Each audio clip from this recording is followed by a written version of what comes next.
As an orphan seeking a better lifestyle, 22-year-old Hassan Ssenoga was introduced to dating women older than him. He was then 19 years and had just completed his senior 4. His first and only relationship was with a sugar mummy who left him HIV positive. Ssenoga has deep regrets about this relationship that shattered his life dreams. Victoria Namtebi had a chat with him and now tells us the story. It wasn't like a lifeist, but I was looking to survive. So he told me, now, from today onward, you are my best friend. I went at home. We had a peaceful night. But one time, the lady told me, Hassan, I don't want to see you anymore in my house. I cried. And it was like, the tone said, stop crying. Ssenoga was born HIV negative. His mother died while giving birth to him, and his father too succumbed to shock from the news of the death of his wife. The newly born orphan had no siblings and was raised by his grandmother, who also died at a time when Ssenoga had completed his senior 4. Left alone at a tender age, Ssenoga went out in the unknown world looking for ways to earn a living. Life got him living with someone he identifies as Herbert, who later he looked at as his best friend. In 2015, Herbert misled him. He told me, Hassan, in order to survive, what you have to do, you have to get a sugar mommy. Ssenoga was hesitant to follow his advice, but Herbert was persuasive. So for me, I was like, I will get, but not is the right time. For him told me, if you don't have time to look for those ones, I'll get you one. Herbert further convinced Ssenoga that a sugar mummy available was ready to fall in love with him. This statement convinced Ssenoga, who badly needed someone to cater for his needs. I met a lady.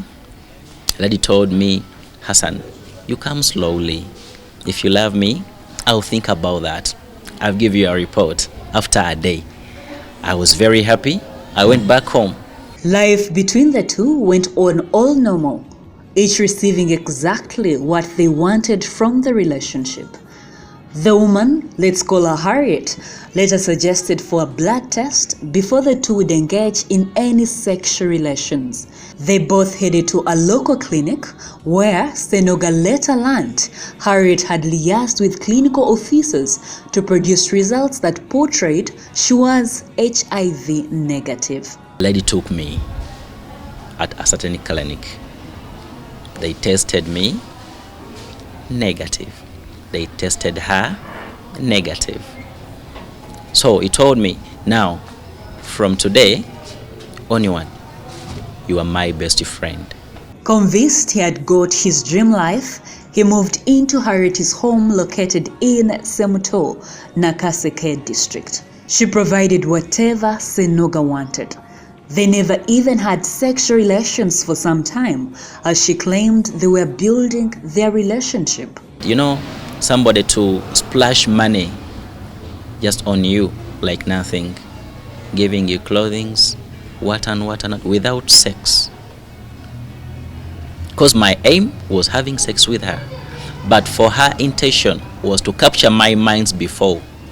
Harriet's actions left Ssenoga convinced that the two are truly in love.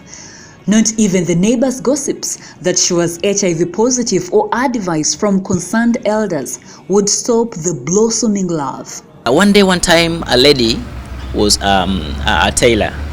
Lady called me, an old lady called me. My son, come. But why don't you leave that lady? It's not your age. And I told her that love does not mind, but what you are made by her age is just a number. Their separation came as a bang. They had enjoyed 2 years of a relationship till when Harriet started showing signs of disgust. She boldly told him out of the blue that she was in love with someone else. You gave me Ssenoga's time was clearly over and the woman's mission had been accomplished. It was time for her to look for a fresh prey. The lady told me, Hassan, I don't want to see you anymore in my house. After 2 years and some few months, Ssenoga moved out of Harriet's home hoping that he would find love from someone his age or another sugar mummy who would provide materialistic things for him. After a few months back at his place, he noticed body changes with himself. Next few months, like 5, I began feeling not okay, like coughing daily, the body changed. Actually, it was like scabies on my body. It is here that his friend Herbert resurfaced, who urged him to go for an HIV test. My friend who sent that lady to come to me was like paying a visit unto the place where I was staying. Was like, Hassan, please, can we go and we have something like blood testing somewhere? Ssenoga first refused to go for the blood test for a week.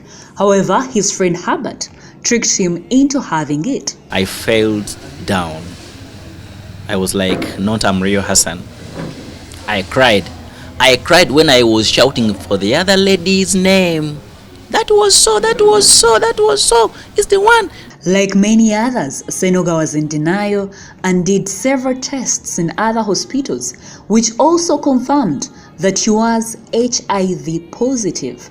The helpless young man opened up to a friend, Innocent Kaita, a public health worker and an HIV/AIDS counselor at Slum Clinic. Kaita says when he receives HIV-positive patients, his first message to them is about acceptance. Usually why people die very fast with HIV or with AIDS, it is because they have denied their results and they cannot take it on.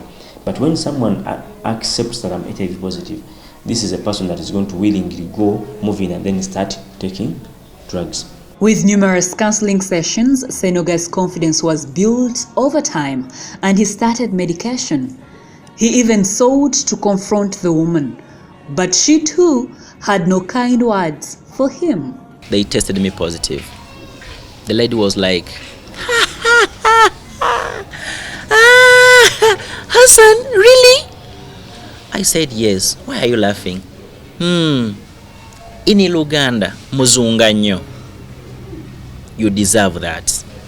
The woman's reaction and statements left Ssenoga broken, but the counseling sessions at Slum helped him gain his strength and continue with life. Slum, short for Serving Lives Under Marginalization, was founded by youth who live in slums of Bwaise and Nawelu in Wakiso district. We do HIV counseling and testing here. We provide HIV prevention information and other information and some other information regarding positive living, how the positive people can live in a good life, how can they be in position to take their drugs. We are following these people. If we test a person and that person tests maybe positive, we refer that person to a service provider who is capable of providing other services and care. Today, Ssenoga is among the over 1 million people living with HIV in Uganda. He learned his lessons and decided to devote the rest of his life inspiring the youth, given his experience dating a woman older than him. It's better to struggle and you get your own money through sweat, not just by sitting there and then give you. His friend, Innocent Kaita, who is also a counselor, insists on proper testing for HIV/AIDS between couples. When someone has HIV, you cannot tell that someone is having the virus in his or her body. But the only way to know that someone is HIV positive is when you go with that person to test.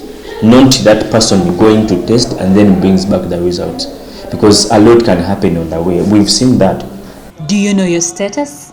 Are you 100% sure of your partner's status? Get tested now. This report was compiled by Victoria Namtebi for New Vision TV. Started with this.